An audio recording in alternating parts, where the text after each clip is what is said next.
Greetings, everyone. This is me again, Sarah, ex-Muslim, ex-Shia. I come here to help the Muslims see for themselves and decide. But again, I've had Muslims who've lied to me about Islam, the Quran ayats on recently now on who are the what your right hands possess, females. So there were two, Hamza, Bilal, and another one, can't remember his name properly. Jeremy. Oh, sorry about that. So again, on this topic, lying to defend Islam comes from Islam's hypocrisy, it seems, right? Definitely seems this way and proven now. So I'm going to prove this how. Because you see in Islam, in the Quran, especially Surah 2, Ayat 42, you're not allowed to do this. Okay, I went, something happened. Okay, I went, something happened. I think so. I lost, actually had to resume my stream. Oh, so I'm back again. Sorry about this. To resume my stream.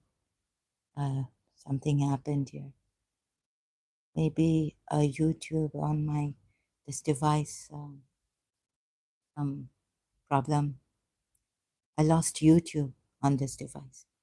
Okay, so back on this. Let me just check sounds coming since I've resumed. The sounds coming.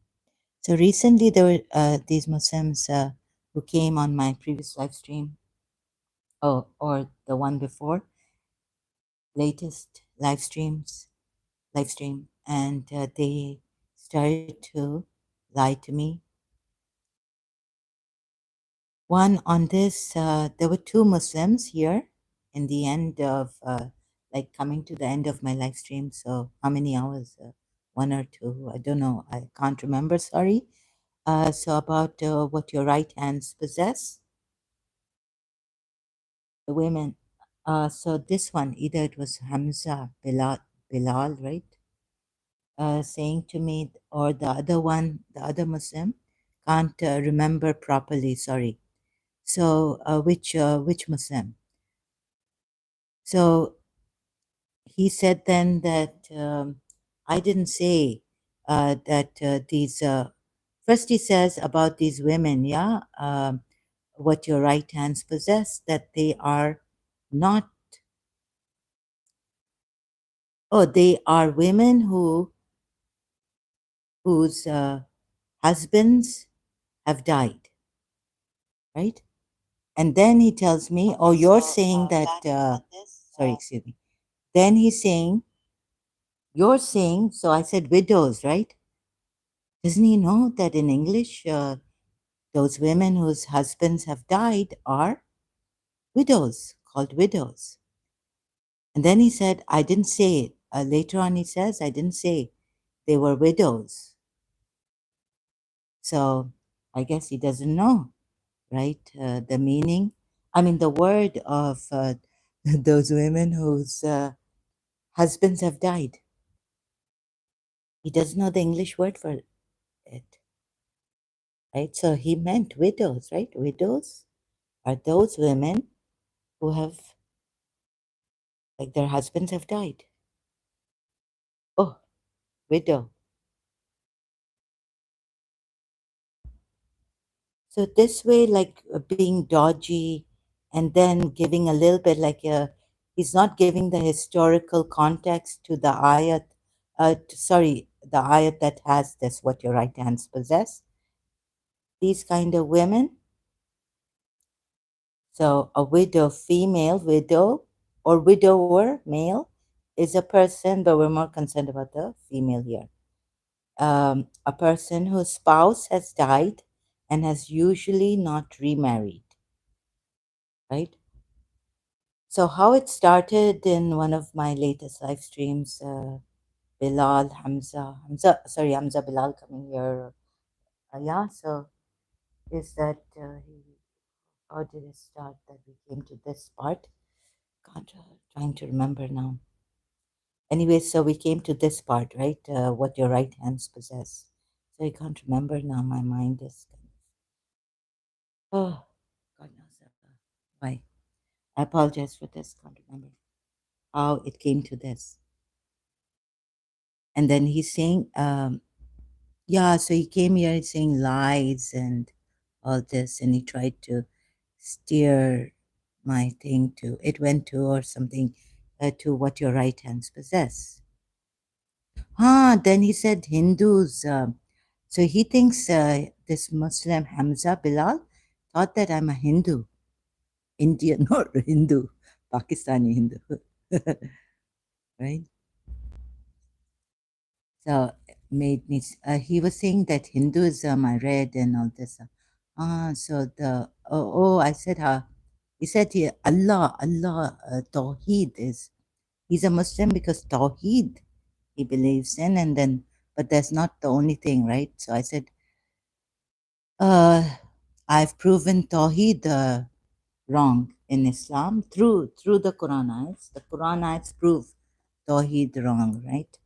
The Islamic Tawheed about Allah and all this, and we reached. Okay, what's this? Sorry, Ashama'il Al Muhammadiyah 387, unknown man. Sorry, I don't know what you mean by this unknown man. Okay, so uh, please stick to the topic so I can also please participate here and cooperate with me. Yeah, I would really appreciate that. Thank you so much. So in Surah, so he was saying things against Hinduism and how sick it is, like he's read Hinduism. And when I was talking about uh, Advaita Vedanta in Hinduism, I don't know how to put it. This. So being consistent, like if you're just fascinated or impressed by Allah being one and Tawheed, like there's only one God, right? La ilaha illallah. Then why not go into Advaita Vedanta, part in Sanatan Dharma, and be consistent? Because there's more to um, Islam than Tawheed. You have to then believe in Prophet Muhammad, also bear witness to Allah and Prophet Muhammad. And that is another, I had to explain that why you can't bear witness to Allah and Prophet Muhammad, Allah even as one God, one and the only God. So I've done a live stream, or how many live streams I've done on that, and explained it earlier on in my live streams. Why you can't bear witness to one God or even Allah. Not Allah as Lord, but Allah as one God. Can't bear witness to that. So I've explained that in my and shown it through Quran ayats. Anyhow, so we reached this part, right? So I was saying, well, Islam says you can marry these women. Marry, I don't even know if marriage is the word that I should use. So I was checking this ayat, another ayat, really, it's something. Ayat before, what is it? Ayat before Surah, where is it? Surah Nisa, ayat 23, right? It's so where does oh yeah, Allah says here your spouses. Okay, I can spouse, but marriage prohibited to you for marriage. They have to put in brackets. The Arabic word for marriage is not used here. Forbidden to you are your mothers and your daughters for what? Right? The marriage word is not even used here. Surah 4, ayat 23.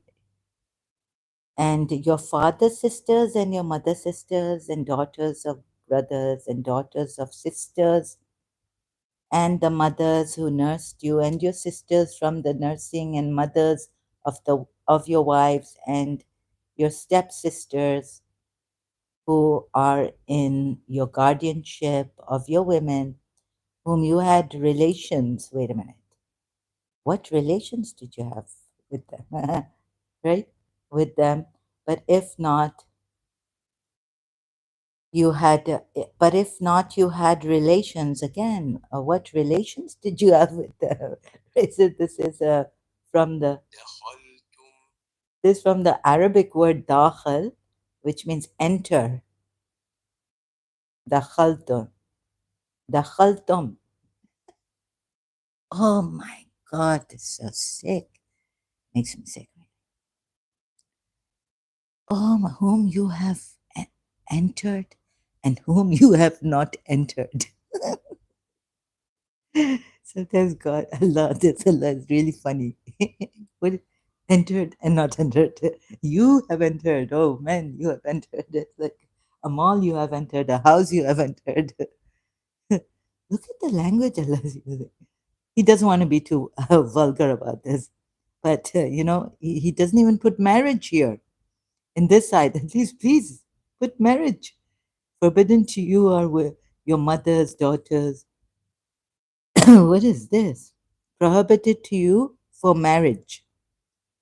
So have to read Sahih International's English translation on this.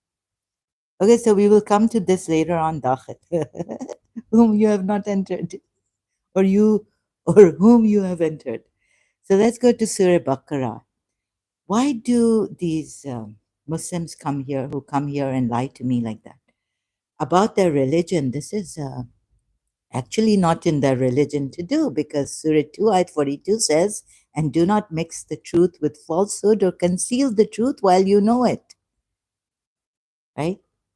Or maybe they want to give their own perspective from what their minds have made out, intellects. We don't know. But how could that be, right, about the Quran ayats? Once you are a believer, then then you need to Quran only. I don't know. Then you shouldn't be using your mind. Then you should be following uh, all that you have gathered information from your religious scholars and use the tafsir if you're a Sunni, and tell me where you're coming from now, understanding or interpreting the Quran ayat, like historical context, sources, Islamic sources, context, right? So you have to do this. And this person, although was saying historical context, me historical context, but he himself was not giving me historical context on this particular point about the what your right hands possess. And then he's given me a short context afterwards, after saying, please answer, please give the historical context, give the tafsir. So, anyways, the Shias on this, although he said Shias are kafirs for him, disbelievers for this Muslim who came, Shias have hardly, so I checking Surah, not Surah 4, checking Surah 2, ayat 42, tafsir. And do not, okay, I'll read the ayat out. And do not mix up the truth with the falsehood, nor hide the truth while you know it. Meaning, it is put in brackets. So, of course, sometimes, okay, I felt that in English, like in Arabic, you don't have to put it. God didn't have to put it, but I saw many errors and problems. God omitting words, even in Arabic, his ayats and all, and they had to put it in brackets, right?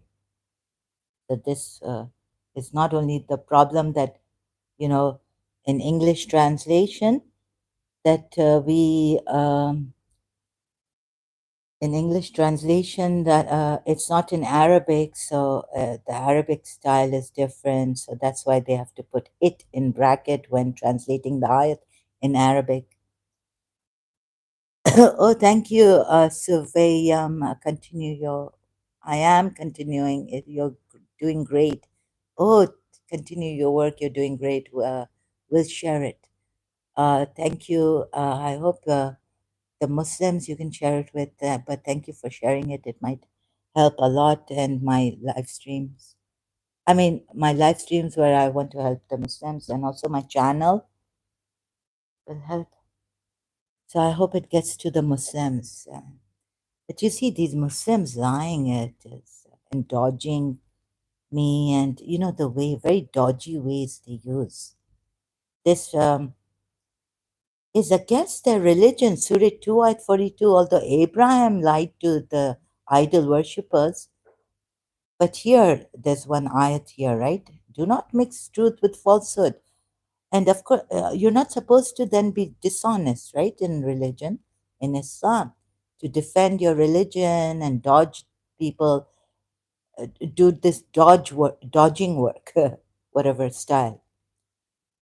It's dishonesty. So we are told that by the Shias here, it refers to the scriptures revealed prior to the Quran, which had been profusely tampered with, restyled, and disguised by, and also disguised. So when the Muslims disguise some of the things that are ridiculous or not, disgusting in the Quran ayats, even not only the hadiths, right? And give it or read it in this context, not in that context. So they're doing like what Quran, what Islam claims that the Christians were doing, or the Jews were doing, and the Jews were doing, and even many rabbis. You see here, many rabbis knew the true text of the scriptures in the time of the Holy Prophet, but concealed the truth. Yes, sure. Thank you. Thank you so much, Suvaya. See, prophet, but concealed the truth. And when a few less careful now and then quoted them, as mentioned in verse 76 of this surah, they were rebuked for giving secret information to the Muslims. Of course, on this I've spoken to, like, they found the Muslims caravan robbers attacking the Meccan caravans and all this, and also stealing.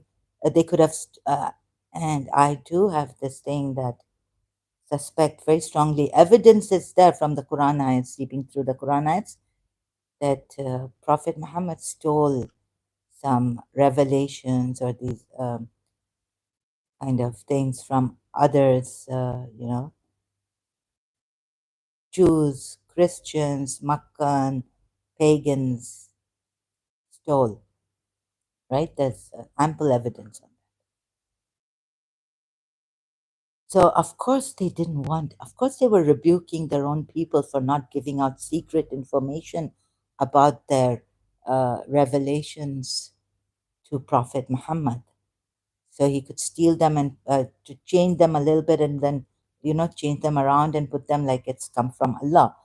That this one God now, the Abrahamic religion, is last as the last prophet, and how you would put it to make it seem like this is the final revelation coming to the Abrahamic prophets, and he's the last prophet from the Abrahamic prophets.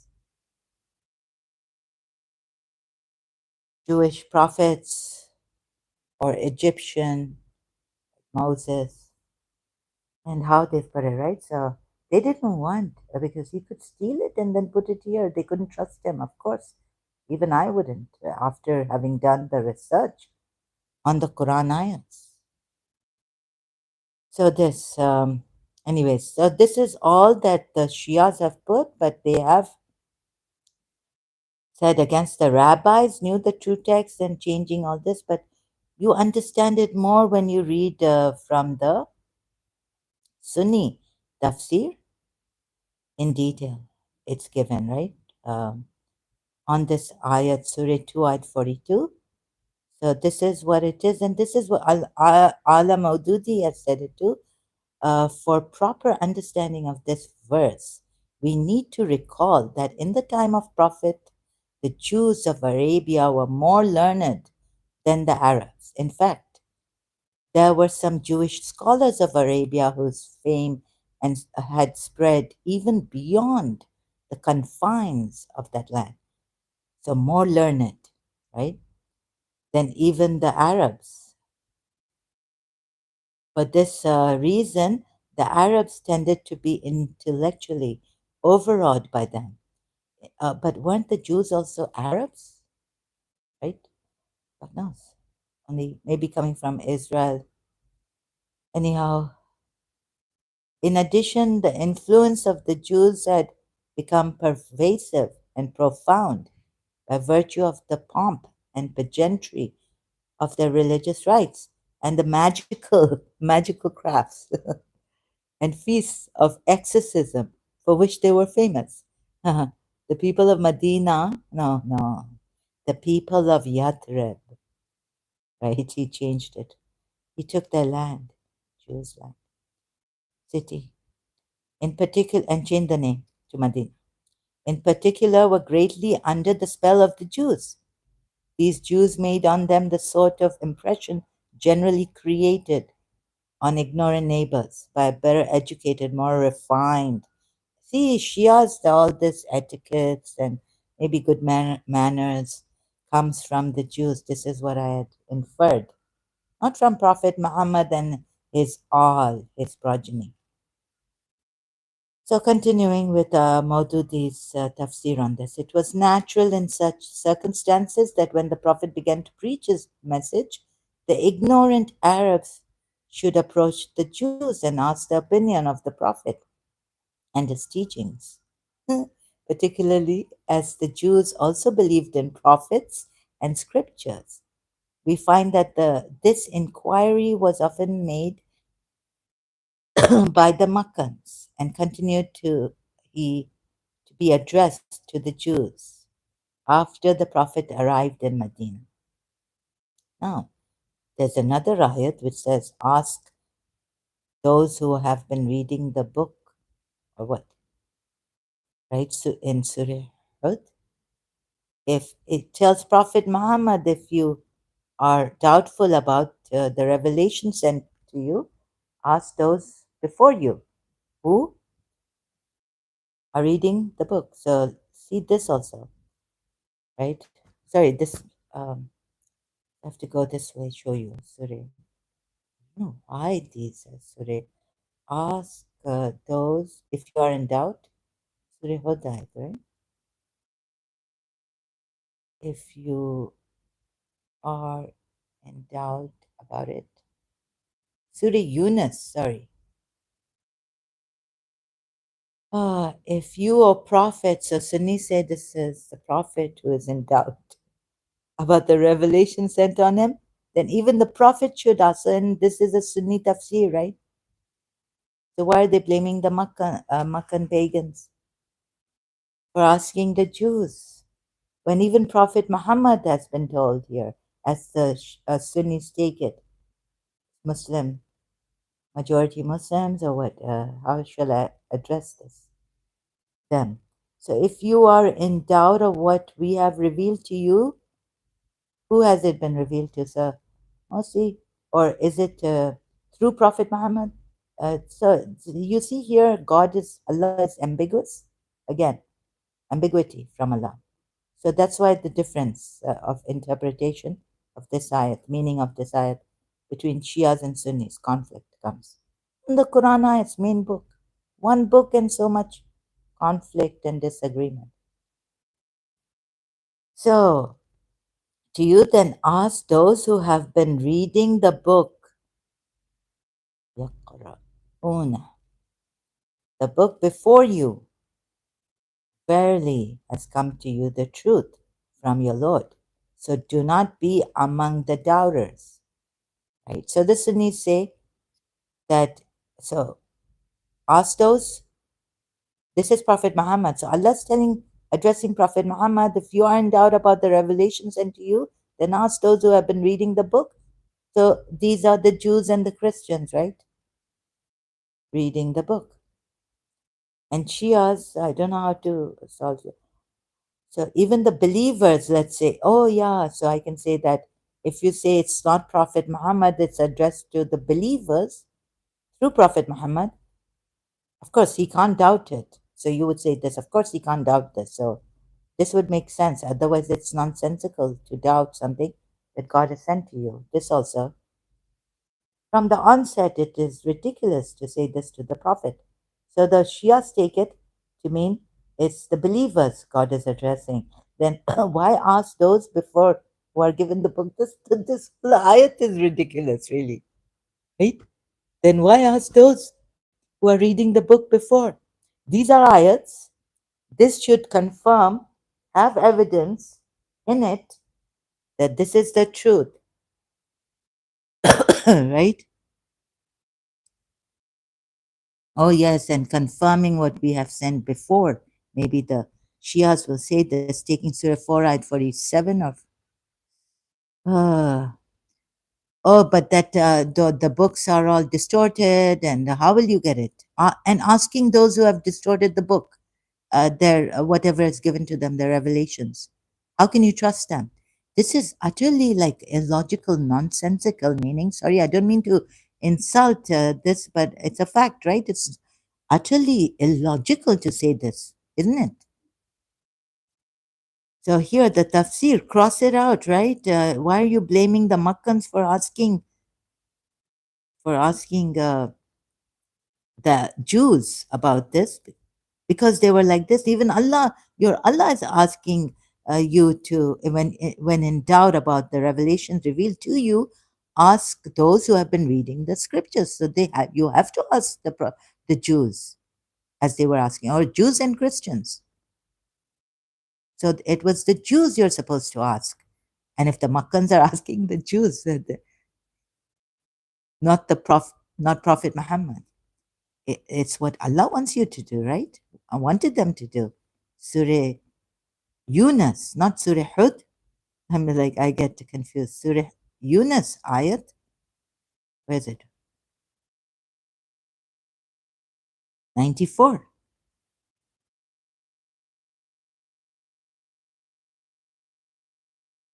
So, not even being a hafiz of the Quran, at least some ayats come to me and then I go searching for it, right? And those who have claimed, like Bilal, by Hamza Bilal, to be hafiz of the Quran, can't figure out this, you know. I have to search for it, and they're not honest, dodgy, and all this going on. So how dodgy is it that I didn't say widows, right? By Hamza Bilal telling me I didn't say widows. So please, those women who were married, whose husbands have died, you said, what are they in English? One word, widows. And then for Surah 4, ayat 24, he says, they are not married, but Allah Himself is saying, except what your right hands possess. So, what your right hands possess, in short, if Hamza Bilal thinks these are widows whose husbands have died, so they're not married, but the husbands have died, and the the widows, but Allah is saying they are married, except what your right hands possess. You can marry these married women. And in Islam, if your husband dies, you become a widow, you no more have a spouse. It's cancelled. The marriage is cancelled, right? These are not widows. And there's ample evidence of this in the Quran, Surah. What are these then? And in the next ayat of Surah Nisa, so I'm just jumping here because it flows. It's flowing. So forbidden to your mothers, Surah. Okay. Then when this comes, like this ayat, right? I showed him Hamza Bilal, Surah 4 ayat 24. So, and prohibited, yani, right, are the ones who are married, of the ones you have dakhiled, gone into. You know what? This is how Allah puts it. I didn't put it. Of the women, except whom you possess, except. So it doesn't mean that you don't get these women, go into them, dakhil, enter, right? Only those who are not dakhiled, don't, are not owned, or God knows what, by the men.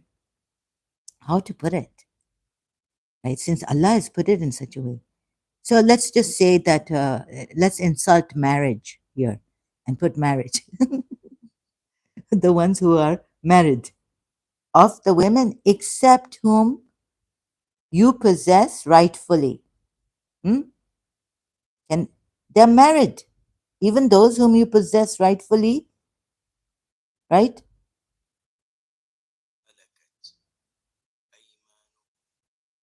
Malakat aimanakum. These are married.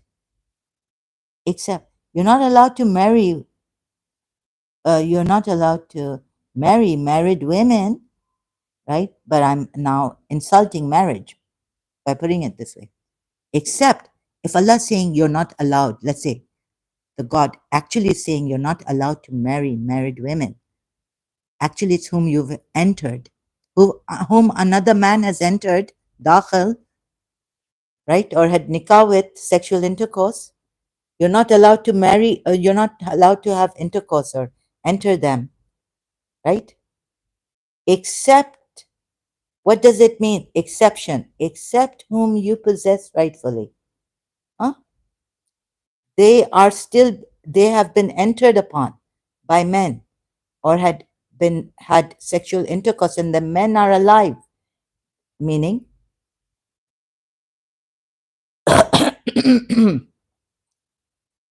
right? Look at this. And are you going to deny this also?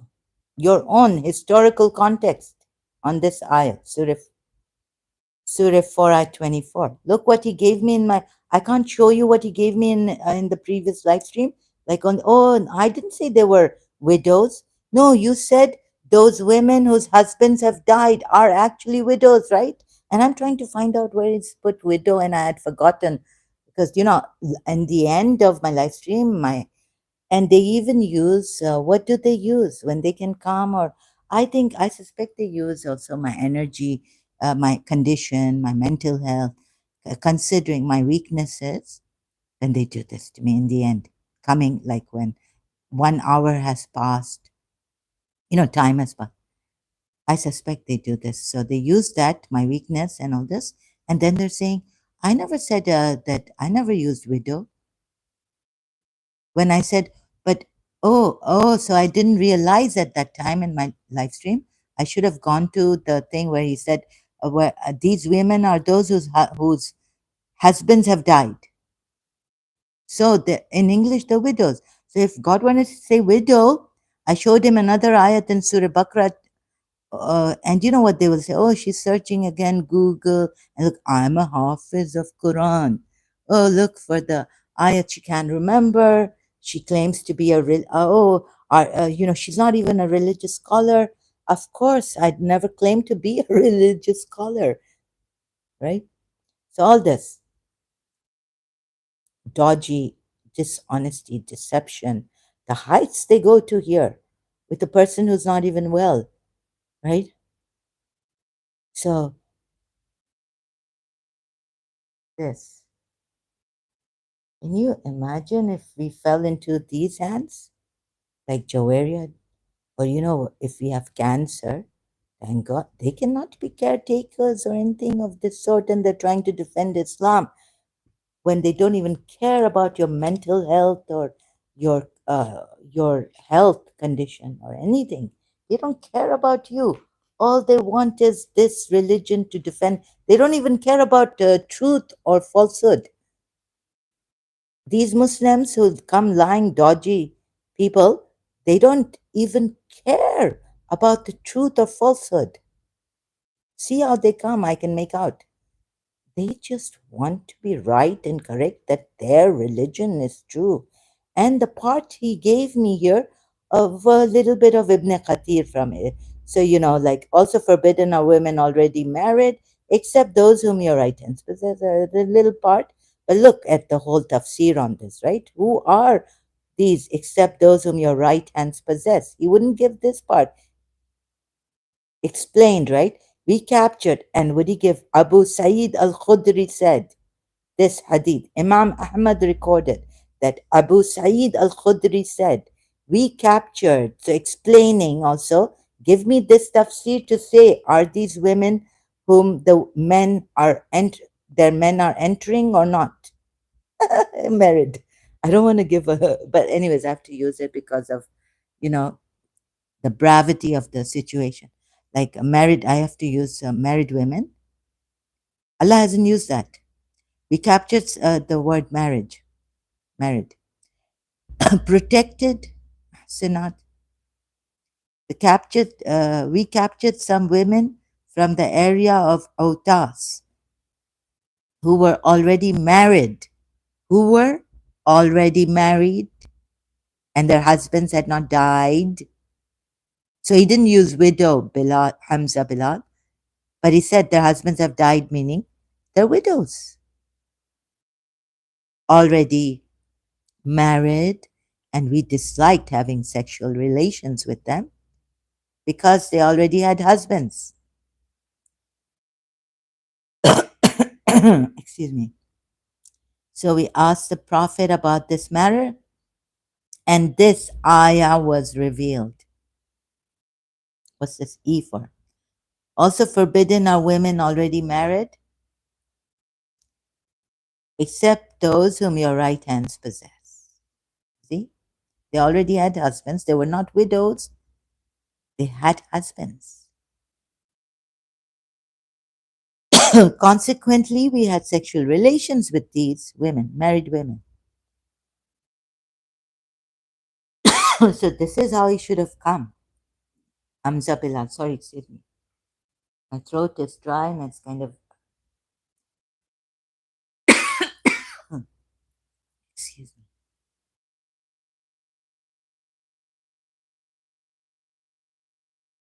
So I asked myself, why do they keep lying like they're coming, lying, right? Hypocrisy, because their religion, although Abraham did lie to the idol worshippers, that he was sick and so they left him and all this, and then he broke the idols. About that using taqiyya. But here there's an ayat, and moreover, see how they lie. It's not about widows. So who was he? Let's see. Was he a Shia? Was he a Sunni? Shia disguised as a Sunni? Hamza Bilal? Tafsir of the Shias under Surah 4 ayat 24, save those whom your right hands own, signifies such married women as shall come in your possession as prisoners of war. Not that their husbands you have killed. It doesn't mention that. Their husbands could also be prisoners of war, alive. Such women, when not taken back on payment of ransom or through negotiation, are lawful as wives, even though their previous marriage has not been formally dissolved, provided the infidel woman becomes a Muslim. And then we have famastamta tumbehi, provides for a temporary marriage known as muta, right? It has been specifically made lawful by the Quran and the Holy Prophet. Therefore, this provision subsists as unrescinded, not cancelled, not abrogated. One day, for no reason at all, and having no authority to amend a law given and practiced by the Holy Prophet, the second Caliph declared from the pulpit two mutas, temporary marriage and combining Hajj with Umrah, were in force during the time of the Holy Prophet, but now I decree both of them as unlawful, and I will punish those who practice them. Tafsir Kabir, Dur al Manthur, Kashaf, Mustadrak, and others recorded this, right? According to Tirmidhi, even his son, Ibn Umar, refused to agree with his father's action because it was made lawful by Allah and his prophet, whose pronouncements could never be revoked by anyone after him, right? By anyone after the prophet. So the blame is on Umar bin Khattab, the second Rashidun Caliph of the Sunnis. Therefore, the Shia school of thought holds both the mutas lawful. Ali ibn Abu Talib reversed the uncalled for innovation biddah of the second caliph, Umar bin Khattab, and thereafter it was never again prohibited. The Maliki school of thought also holds muta is lawful. Sunni Maliki school, right? Now, what have they said? They've given one hadith where, however, how many times recorded in how many books of which the Sunnis take? But what have they not given? Huh? They've given this, maybe, in, where is it? Hadith 1405D, Sahih Muslim, right? Jabir bin Abdullah reported, we contracted temporary marriage, giving a handful of tails as a flower, as a dower during the lifetime of Allah's Messenger and during the time of Abu Bakr until Umar forbade it in the case of Amr bin Hurayth. Yeah, Shias, right? Give this, or what they, or the Imams didn't tell. Shias, your Imams should have told you that there's also another hadith in the which the Sunnis take, right? And this is in Sahih Muslim also. Hadith 1406D. Sabra. Who's Sabra? It's not Umar bin Khattab. It's not the Sunni second Caliph Rashidun. Sabra al-Juhani reported on the authority of his father. Who's his father? Who's Sabra al-Juhani's father? He's not Umar bin Khattab's son, is he? That while his father was with Allah's messenger, he said, O people, while Sabra al-Juhani's father was with Allah's messenger, the Prophet Muhammad, he said, O people, I had permitted you to contract temporary marriage with women, but Allah has forbidden it, now in brackets, until the day of resurrection. So he who has any woman with this type of marriage contract, he should let her off and do not take back anything you have given to them as dower. Now Allah has forbidden mutah, previously practiced, but now Allah has, and this is not even Umar saying, this is Sabra al-Juhani saying, right? I listened to this in Arabic. Yeah. What more? Like the fire of hell or something? If you practice this now, you will be in the fire of hell. Doesn't the Arabic say this? Read aloud.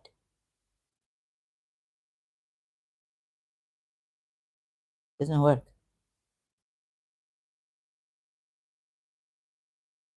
Oops, it's not working. Reading aloud. Okay, I tried it my own in my reading. Read aloud. It's not working. Anyways, moreover, I think you're going to hell if you do this now. When after the messenger having forbidden it, Allah forbidding it, and until the day of resurrection, you're going to hell. Please let me help you here.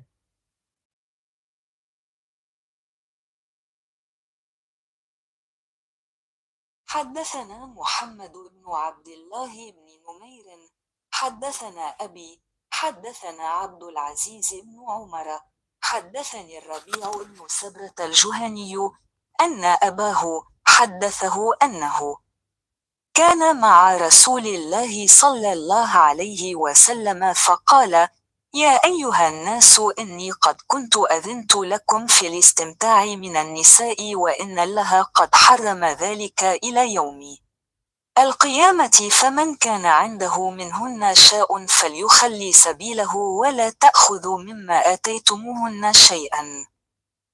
Okay.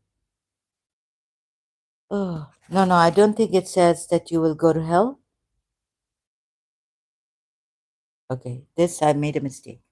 But this istamta, yeah, nice Arabic translation we've got here. Thank you. Google Translate and read out loud. You got it? Was how was it? How was the uh, sound? Could you hear it? Oh, maybe I have to. I'm kind of. I have to- You will go to hell, right? No, no, it doesn't say here. Sorry. Okay, so a little bit my mistake. Yeah, I thought I heard the Jahannam in the. Sorry. See, so this. So he who has any this type of marriage contract, he should let her off and do not take back anything. So who was it um, forbidden, abrogated? First permitted, then abrogated. Chapter Mutta marriage, it was permitted, then abrogated, then permitted, then abrogated, and it will remain forbidden, permitted, abrogated, permitted. It's the toy. And now, Shias, how did I bring you to this hadith that you should take it? You must take it. Sahih Muslim. Because I showed you how you have been deceived by Prophet Muhammad and your and his all, his progeny, and that these poor people are trying to say that this man is a you know what I mean, right? But they got into the Abu Bakr, Umar, and must have gotten into the chaska, the addiction. Now we want to be leaders and all this. He wrecked their foundation as pagan Meccan Arabs. So of course, then he's made them practice this, and then of course also the attacking the caravans. And now Allah saying, no, no, don't do that. Attack the guarded, the armed one, whatever that means, right? The ayat is quite Allah is ambiguous. So these kind of problems we had, and I've shown you now. So another thing is, do I have to then go to Surah? So what your right hands possess is here also in Surah, mentioned in Surah Mu'minun, right? Surah 23, ayat 6. Except from their spouses, now Allah says, watch, meaning those you have got, dakhil, entered into, or had nikah with, sexual intercourse. Allah couldn't find a nice word for the alliance spouse. Or what possess their right hands, malak, malakat, aymana hum. They then indeed are not blameworthy, right? Your wives or your widows? No, no, Allah doesn't say those. And Allah doesn't even put it that way, that those whose husbands have died. And no tafsir says that, no Sunni Shia tafsir. So Hamza Bilal telling me, read it in a historical context. Yes, yes, yes, in this. And he did. And I even showed you in the previous yesterday live stream. Afterwards, I came that ayat that I was searching for, that Abraham has said, my name should be honored. I should be remembered on the tongue of truth. Later on, even. What does this mean? Like the translation you can take in English, although word by word it doesn't mean that. But this is what Muhammad and his all also wanted, that his name should be later on remembered in such a way that he was a truthful person and every other imam from his progeny has been truthful, and we do not lie. And Imam Hussein would say, do you not remember? And Bibi Zainab and Imam Zainul Abidin in Yazid's court, having entered after having walked and whatnot, going through Kufa, Sham, right? That do you not remember Surah Shu'ara ayat, O Yazid, that we are Yadakal Khair biham. Now Nadim Sarwar's Noah coming. And we are the ones like from Abraham, since Abraham has said, O Allah, our name you cannot wipe out. Since Abraham, what Abraham prayed to Allah, that my name be remembered on the tongue of truth. Lisana, what a yeah, tongue of truth. Sidqeen, and later on. So that is there. Oh, she can't find it, and she's searching. And so, even if you are Quran Hafiz, like then, you are, like Allah said, that the Jews who claiming the Jews are Surah Jummah ayat, claiming the Jews are what? Like donkeys who have books on their backs, Surah Jum'ah, right? In Surah Jum'ah. What use? And see, you're using what your history claims, historical context. You are the ones who are lying, using the style of the Jews and the Christians, lying about your ayats, Quran's, Allah's words revealed to Prophet Muhammad.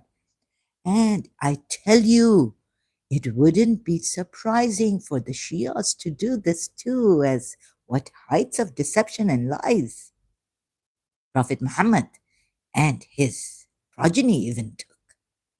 I showed you, right? So it's not only the Sunnis, my dear ones, people in humanity, who have been persevering here patiently with me. Huh?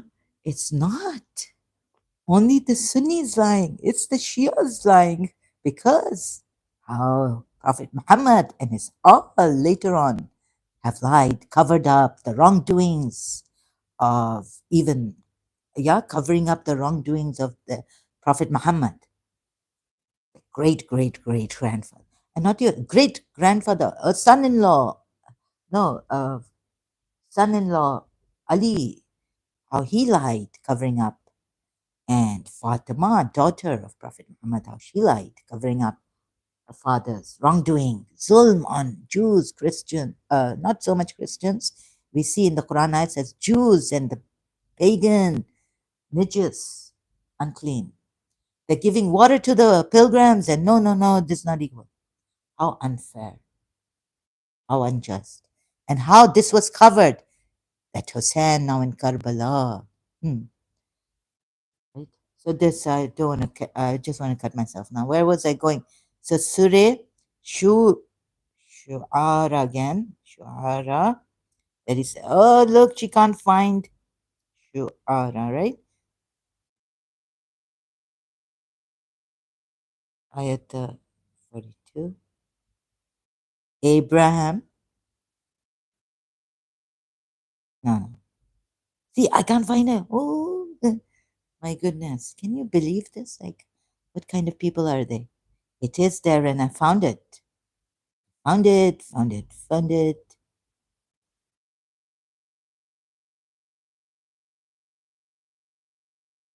Where did I preserve it? And what are the Fatayatakum also? I haven't even gone to Surah Nur 33. And oh, so I was again some problem with my device, YouTube. It was, maybe when sometimes it's what you call it. Oh, it's what you call that? Get that word, even English word, I've forgotten. Um, so some problem with my device and YouTube application. Now, so I had to resume again my live stream. Sorry, you will find like, so you see the Shias, Imams lying, and now you see the reason why. Let me now again say it, right? Prophet Muhammad was, wait, what has come, and they were not his enemies, what has come from the Jews, who you say claim to be his enemies, what has come from the pagan Arabs. You claim that they were also your enemies, all claim. Muslims, all Muslims. And some of the hypocrites you claim were hypocrites. The Sahabas, of course, there are Quran ayats, but what has come from these so-called hypocrites, believing Sahaba hypocrites, are right about Prophet Muhammad. And what's come from them, the hadiths. You see, Prophet Muhammad never wanted, that's why there's a hadith, and so there's a contradiction, right?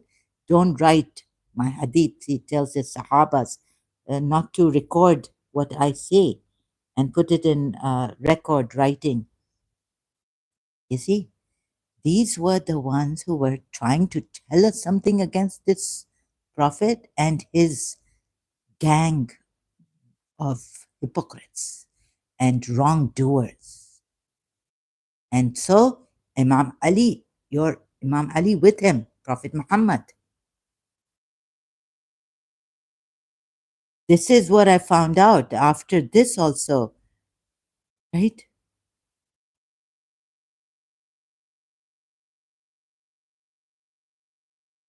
Adjacent, what after what? Oh my God, I feel like how you have, so the evil, the lies, these are the hypocrites. Ali, Prophet Muhammad, he wasn't a true prophet. And once, like then, you lie, you are a liar on God also, Allah. uh, It's the works, right? From there, and carried on, moreover, by his progeny and covering up him. So I caught Imam Hussein too, you see, in Karbala, in a way that I have shown you, like when he says, absolving of oaths, absolve the oath you have given to me, and go so far away. Then I found this ayat recently also, that if you hear Prophet Muhammad, then you have to help him, right? You have to, like, sorry, you have to, when you hear Prophet Muhammad calling you, then you have to go to him. You have to heed. You have to listen to that call of Prophet Muhammad, Quran ayat.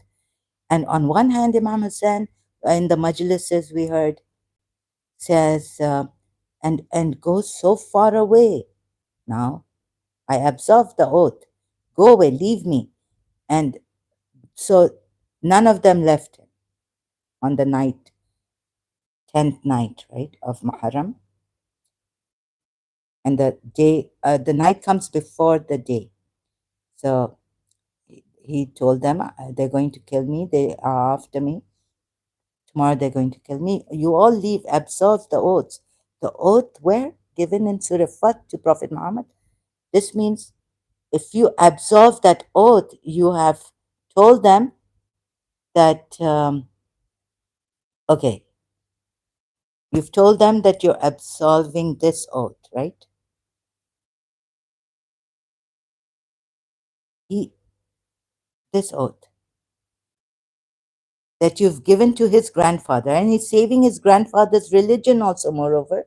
He's gone there to say, he says, I've just risen to save my grandfathers, the true religion. So the true religion is that they have given an oath. And here God didn't even allow the Baduans who said, please forgive us. We want to remain behind. Moreover, other blames, but just look at this, right? Oath, pledge given, oath given to help him. Surah 9. Oh, sorry, Surah Fat, Ayat 9. That you people may believe in Allah and His Messenger and honor Him and respect Him and exalt Him morning and afternoon. Indeed, those who pledge allegiance to you. So you're supposed to pledge allegiance they have pledged allegiance to Imam Hussein, right, in Karbala, those since pledging allegiance to Prophet Muhammad. They are actually pledging allegiance to Allah. The hand of Allah is over their hand. So he who breaks his word only breaks it to the detriment of himself. Now, this oath here, abrogated? No, it can't be cancelled. So it continues to Ali, then to Hassan, to Hussein, to the appointed Imams by Allah, chosen, made Imams by Allah.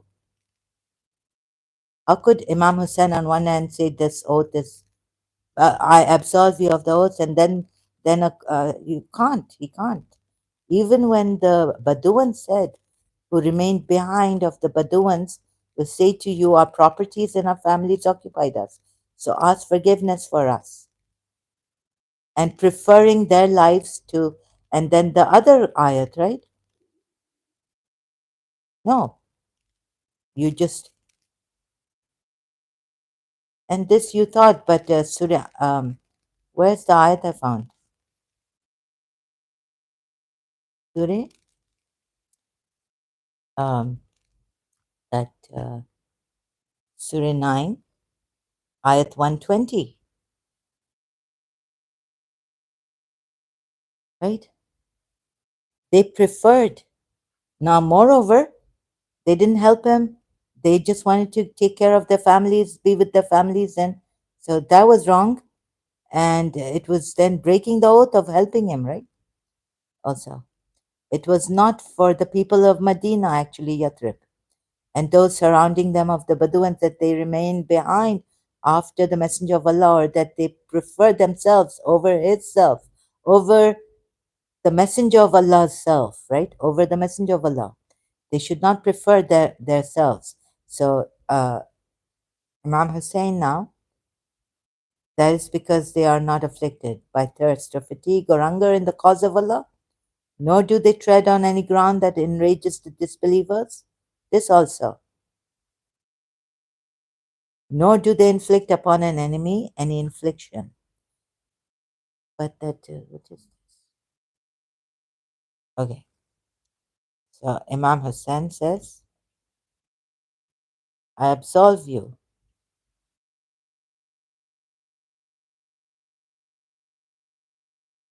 of the oath, the oaths you have given to me. So I'll just quickly search it out like this, right? On one hand, this phrase AI overview, Imam Hussein absolves you of your oaths is not to you. Oh,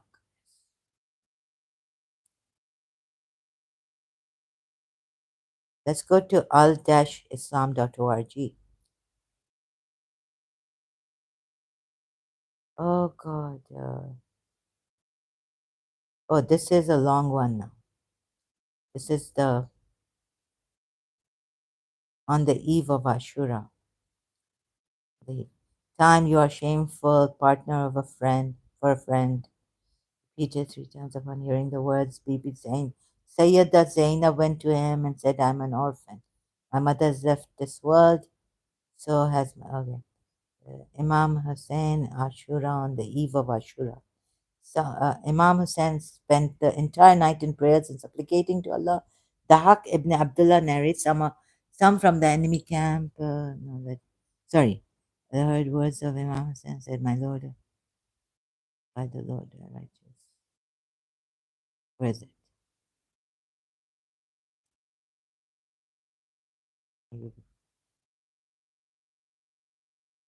It's the problem. Sorry, I apologize for this. I know it gets boring. I would love that I'd be killed, then revived, then here it is.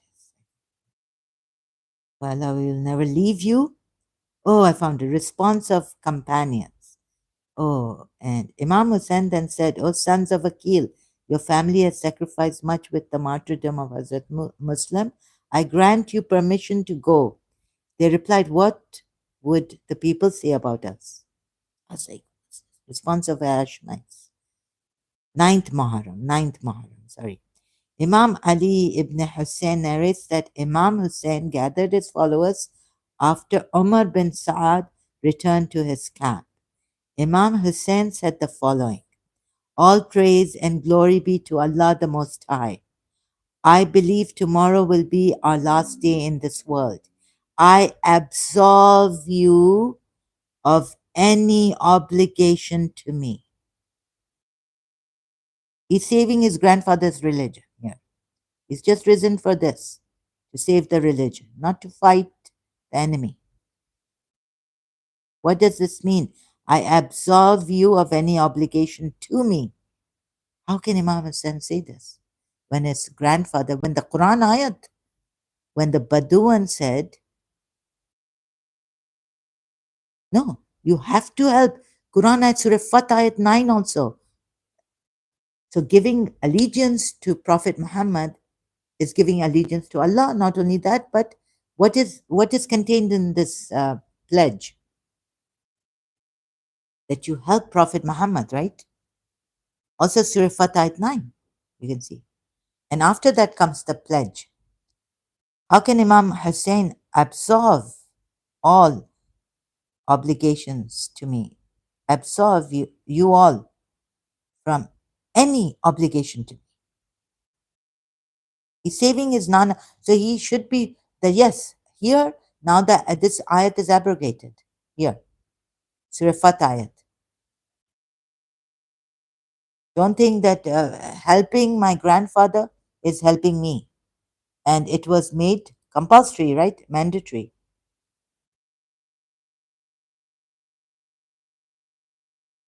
So he should have clarified that as the Imam of the time, leader, the rightful, the one who's appointed by Allah to be the Imam.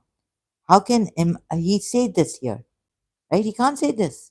You are free to leave. Use this cover of night to escape. These people pursue only me. And once they capture me, they will not pursue anyone else. Right? The Prophet Muhammad could have said this to the Baduans and also Surah 9 to the people of Medina. That what could he have said here? He's not letting them go.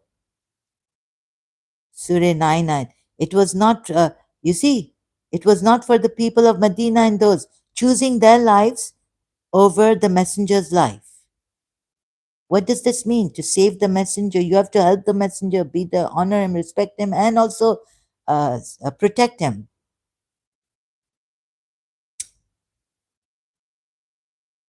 And if he calls you, you have to listen to him. So here, no, this was wrong completely, or that they prefer themselves over the messenger of Allah's self. That is because they are not afflicted by thirst. And if so they don't do and upon any enemy infliction, but that is riches. I don't know how to put this, but you got it. You got the point, right? Surah Tawbah at 120 also. Right? And you are crying for Imam Hussein, Mazlum. But isn't he saving his father's religion? That's why he's risen. Just to save his grandfather's religion. Oh, father, because, oh God. Because in Surah Mubahala verse in the Quran, on Mubahala, Imam Hussein is Prophet Muhammad's son. As just like that, not biological. Just by the word of mouth. And it depends on what is your intention. Surah Azab at 4 or 5, it's taking me to. What a funny religion this is, really. So sorry if I'm laughing at this because it's making me funny. Or what a sad one and high evil deception. What levels of lies? Please, Imam Hussein can't say this since they helped Prophet Muhammad. This Islam is carried forward as it is, right? Successor of of Prophet Muhammad, Imam Hussein. You've got to help him. How come he's saying here, I absolve you of any obligation to me? You're supposed to help the Imam of the time. You know, when Imam Mahdi comes, we were told, my And even ziyarat, which one Allama Rashid Torabi has mentioned for the last Imam, sending salam, salutations to him. Ziyarat in my mother and father, Nahniya or something. Sorry. Where is it? Nahiya. And Imam, this is a salutation to Imam Hussein and Imam Mahdi. But as I have been hindered by the course of time, decree prevented, peace be upon. Okay, where's this? So, wait a minute. This is the Ziyarat too. Let me just read this. Ziyarat of Imam al Hussein. One was recited by Imam al Mahdi and reached my anguish for you and sorrow for all that befall you. Imam al Mahdi, right? So, Imam al Mahdi for Imam Hussein. And Imam Mahdi saying, to whom turned, who deserted Imam Hussein. So Kufans deserted Imam Hussein, and now in Karbala, Imam Hussein is saying, leave me, they only want me. Peace be upon you. Okay, until I think upon you, Master. It's a very long one, but it seems that even this uh, left from their homeland, buried without shrouds, head severed, bereaved, without a helper, oppressed one who was without a helper. But Imam Hussain is saying, you leave me, they only want me. Inhabitant of purified soul, yeah, like that. Jibril was, Mikhail in cradle whose pact was broken. One whose pact was broken. Imam Hussain himself is telling his followers at that time, his ashabs, to break the pact of helping me. I absolve you of any obligation that you have with me. He cannot. Where's that? Well, my mother and father ransom, and if you call to me, I will come to your aid. Oh, maybe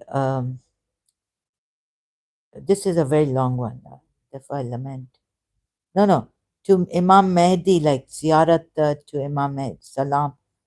Yeah, Imam Mahdi, my mother, father ransom. Huh? My property, my life. If when you call me, I'll have to leave everything and come to your call, answer your call. What about that? Imam Mahdi is an Imam, right? Imam Mahdi should not be saying like Imam Hussein then, right? Like Imam Hussein said to his companions and his household, male households, leave me. I absolve you of any obligation to me. Then what about the ziyarat for Imam? This that my life, my parents, my property, everything, my life, ransom for you. Huh? Sacrifice. I help, like I give to help you. You are free to leave. Got this? And another thing, and then we are told in the majlises. Now I can't find. I haven't looked for it. Sorry, but in the majlises that Imam Hussein then has said, so in the end I will be calling for help. So don't, like, if you hear my voice, you will be obliged to come and help me, right? So go away, far, far away. Now it's called Halmin Nasir Yanzarna after Ali Asghar alone. Is there anyone? And we are told first standing straight, facing, you know, then right he turned, then maybe on the other, like 380 degrees he turned and saying, is there anyone who can help me? Is there anyone who can help the cause of Allah? Halmin Nasir, not me. What is Halmin Nasir? So this, if you hear, huh? Is there anyone to help help me in the cause of Allah? Yeah, right. Like Jesus Christ told his disciples when he felt that they were, uh, who will help me in the cause of Allah?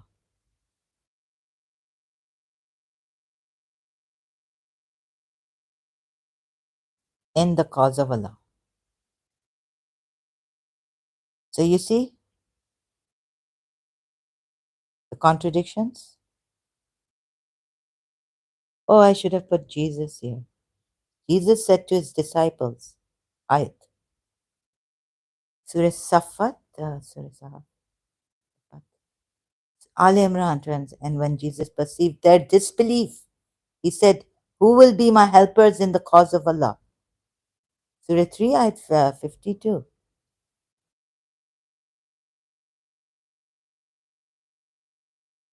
Yeah? So we go in Quran.com. In the cause of Allah, who will help me?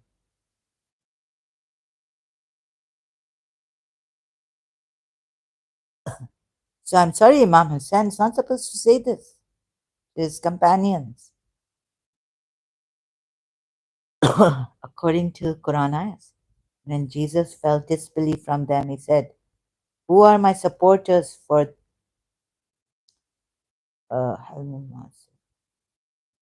Allah? It is Ansari Illah, said the disciples.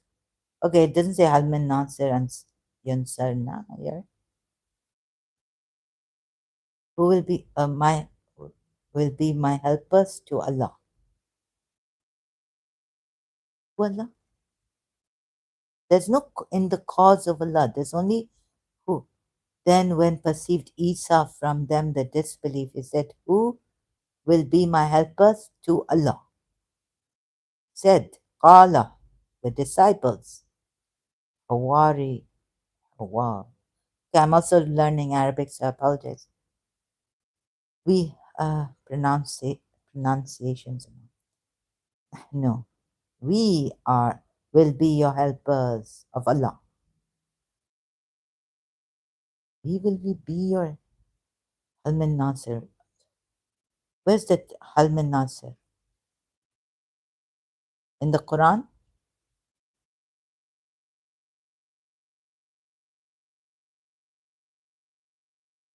Yansar, Yansarna or Yansarna? Sorry. So thank you for bearing with me. Really appreciate it. Anzarna or what this? Yunsaruna.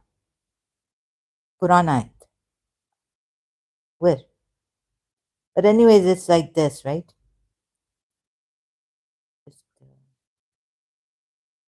So Quran verse Halman Nasirin Yunsaruna translates to, is there any helper who will help us? This phrase appears in various contexts within the Quran. Often when believers are facing adversity or persecution and are calling upon Allah for assistance. Surah Araf, Surah 2 ayat 214, verse discusses trials. Al-Min Nasirin Yunsaruna could be seen as the reflection of the believer's feelings in the face of such challenges. Then Surah Araf ayat 181. See?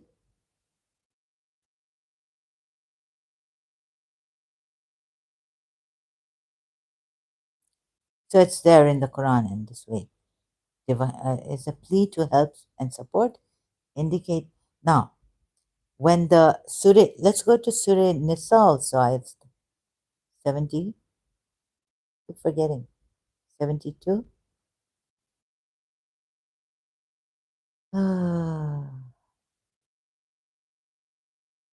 Women, children, what is it?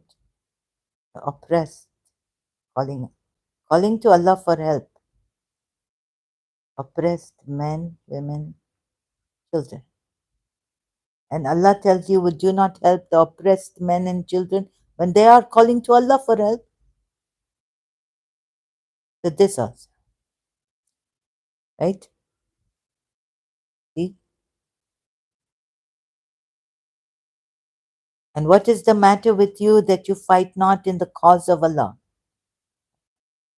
Fight the way of Allah, Sabil.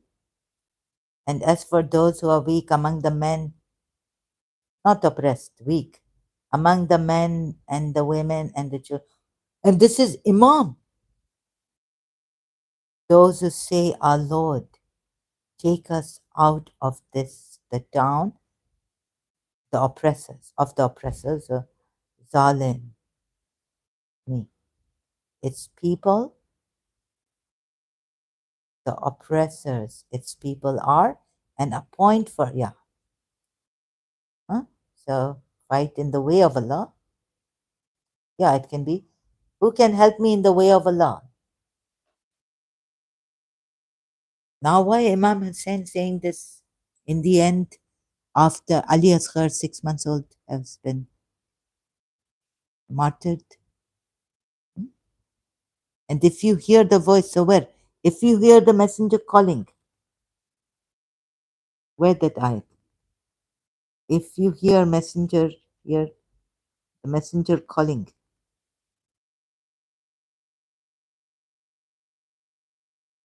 So this is the way I want to take you, right? Bear with me, bear with me. Where am I taking you? I'll be taking you to where already Christian Prince has taken you, Rob Christian has taken you, and ex-Muslims have taken you from the beginning. Huh? Especially, I mean, of course, Christian Prince uses Quran. They also use Quran ayats and all this, but now I'm taking the Shias, who are the Shias, to this, so that now, way that you also come along and say yes.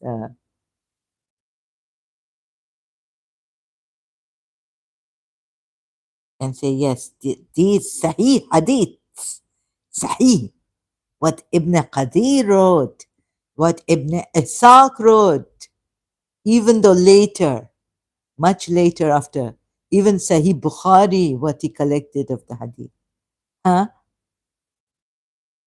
Shias. And then you will be able to accept that this true against Prophet Muhammad and what the ridiculous things.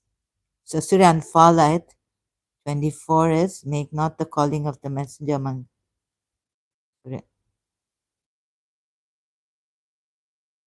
O believers, respond to Allah and His Messenger when He calls you to that which gives you life. Right? Ah, so this about, if the messenger is calling you, come, fight. Right? You cannot just say no. These are Imam Hassan's family, uh, male relatives, family, sons, and ashabs also. And Imam Hassan is saying, go. Then in the end, he's saying, who will respond? Who will come? Who will like then he's saying, come to my help. Who will come to the cause of Allah? Not my help. Who will come to our help? My help. Oh God. So whatever. I have made a slight mistake in Almin Nasir Ansar. Yansar, who will come to my help? And who will come to the weeks, the help of for these weak men, women, and children also. So now which ayat is this? Number, not giving me Quran.com. You see? But just from here, enough. O believers, respond to Allah and His Messenger when He calls you to that which gives you life, and know that Allah stands between a person and his heart. And I want to know which ayat. You see, this is about if Prophet Muhammad even calls you, right, for help, to help him in the cause of Allah, even if it is in war, there's a war going to start, not in war, but before war, you have to, like, this is what gives you life. This is what Surah Anfal ayat is saying. Oh, yes, it was Surah Anfal ayat, right? I know how to find out which ayat this is, right? I'm going to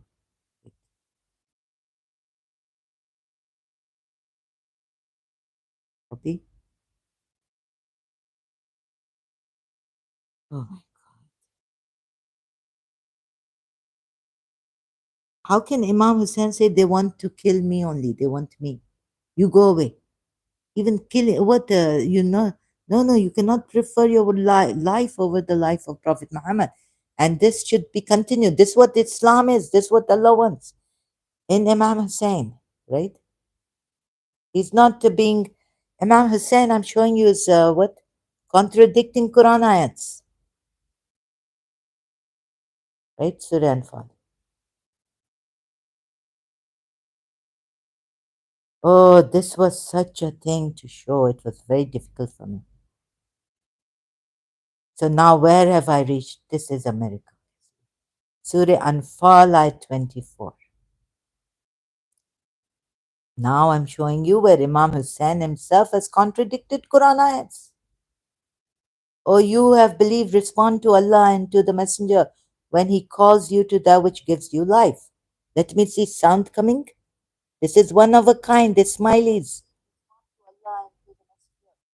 Also, Shias, Bori Shias, 12er Shias, whoever Shia, Alawites, one of a kind. Come, come, I want to help you. Please, help me, help you. Right? Or what I want. You think I don't? But if you make me angry and if you're not cooperating, I want to help the people who are for in this religion for truth. Only, only and only for the truth. Right? Not because it is my religion, ego, or that. Yeah? Then you are my friend. Right? Then this is true friendship. We are in this global truth, globally, what shall I say? Go global friend, truth. Oh, how shall I put it? Friends of truth. See, now I find Imam Hussein contradicting even Quran ayats in Karbala. I catch him. So, what he mean by this, Allah? That, oh, you have believed, respond to Allah and to the Messenger when He calls you to that which gives you life. What is here? What? Even wanting to read this in context, yeah?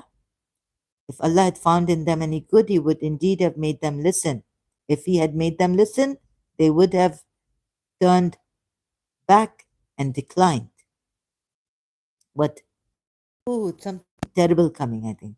The worst of beasts in the sight of Allah, the deaf and the dumb, those who understand not also. Nor be like those who say, we hear, but they listen not. Right? So they are hearing, and when also this verse would include what? Yeah, see, they're worse than cattle not hearing. So when Imam Hussein, when Prophet Muhammad is calling them, come fight, like in Surah Al Imran, Surah Al Imran, who are these hypocrites? Allah wanted to distinguish the truthful believers from the hypocrites. Surah Al Imran, verse 67. We go back to a long time ago. I started this on this verse. What I see, show you. What I show you,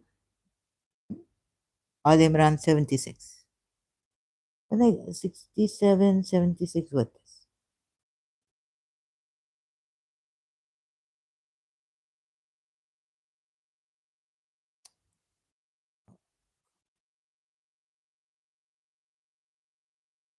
Fight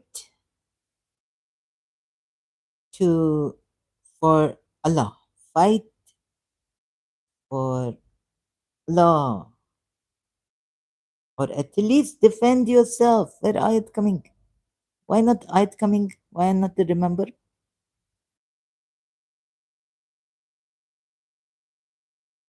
See, this making problem for me. Fight for Allah, or at least, at least defend yourselves.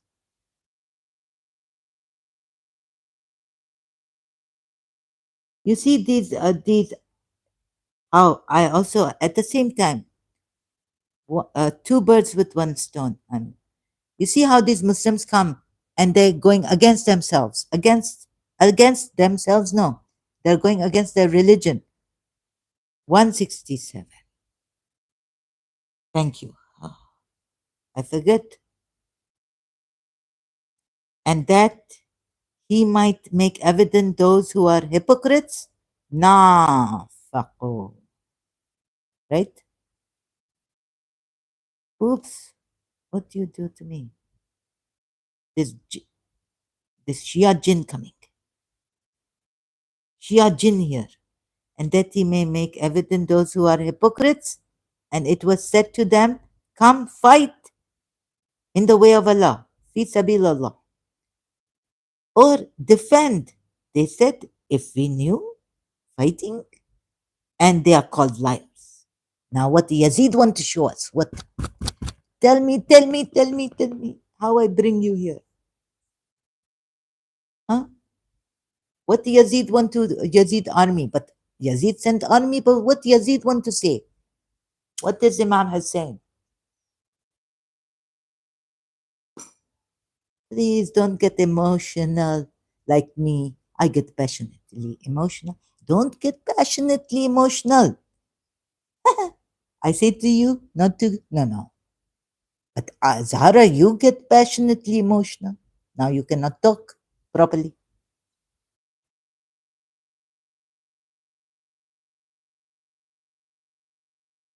What Allah? Who is calling them? Come fight. At least defend yourselves. Right? And now, even if you go toward death, so what? Allah will show you how you will not die. And if you die, you see, so what? Allah will, you are near to Allah or what? Come fight in the way of Allah. They don't want you to fight in the way of Allah. These are hypocrites. Those who said about their brothers while sitting at home, if they had obeyed us, they would not have been killed. What is Yazid saying in Karbala indirectly to you against Imam Hussein? Please, not to use your emotions for Imam Hussein. Hussein now. Mazloom Hussein. First, use like this. Come like this in your research. Why you Shias not come like this? Do this. Huh? Those who said about their brothers while sitting, if they had obeyed us, they would not have been killed. Say, then prevent death from yourselves if you should be truthful.